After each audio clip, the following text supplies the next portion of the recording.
বিসমিল্লাহ শৰীফৰ ফজিলত মানে বিসমিল্লাহ পঢ়িলে আমাৰ কি হয় যিসকল লোকে বিসমিল্লাহ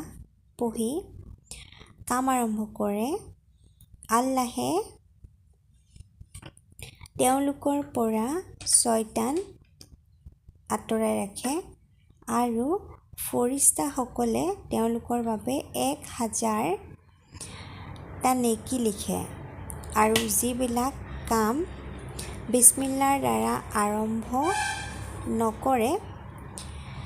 তেনে কাম সদায় আধৰুৱা হয় আমি উজু কৰাৰ আগত বিসমিল্লাহ পঢ়িলে উজু যেতিয়ালৈকে আমাৰ গাত থাকিব তেতিয়ালৈকে ফৰিস্তাই আমাৰ বাবে নেকি লিখি থাকিব ইয়াৰ উপৰিও আমি প্ৰাণী জবহ কৰাৰ আগত বিসমিল্লাহ যদি পঢ়া নহয় বা পাহৰিলে বাৰু কোনো কথা নাই কিন্তু যদি বিসমিল্লাহ পঢ়া নহয় তেনেহলে তেনে প্ৰাণীৰ গোশ বা মাংস খোৱাটো আমাৰ পক্ষে হাৰাম সেইকাৰণে বিসমিল্লাৰে প্ৰাণীসমূহ জবহ কৰিব লাগে ইয়াৰ উপৰি এক কথাত আমি যদি ক'বলৈ যাওঁ তেনেহলে যি কাম আমি নকৰোঁ কিয়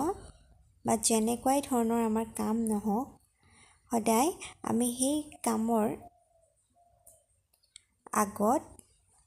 বিসমিল্লাহ পঢ়িব লাগে যাৰ দ্বাৰা আল্লাহ বহুত খুশ হৈ যায় ইয়াৰ উপৰিও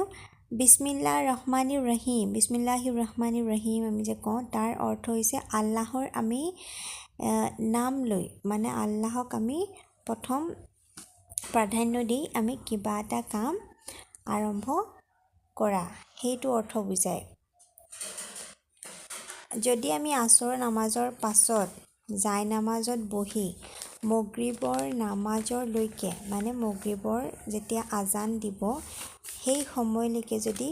বিসমিল্লাহ পঢ়া হয় তেতিয়া আমি যদি দোৱা কৰোঁ তেতিয়া আমাৰ যিবিলাক মনৰ আশা থাকে সকলো ধৰণৰ মনৰ আশাবিলাক পূৰণ হয় সেইবাবে আমি বিসমিল্লাহ পঢ়িব লাগে মানে আমি যি কাম আৰম্ভ নকৰোঁ যেনেকুৱাই ধৰণৰ কাম নহওক কিয় আমি বিসমিল্লাহটো আমাৰ মুখত আহিবই লাগে মানে আমি বিসমিল্লাহটো ক'বই লাগে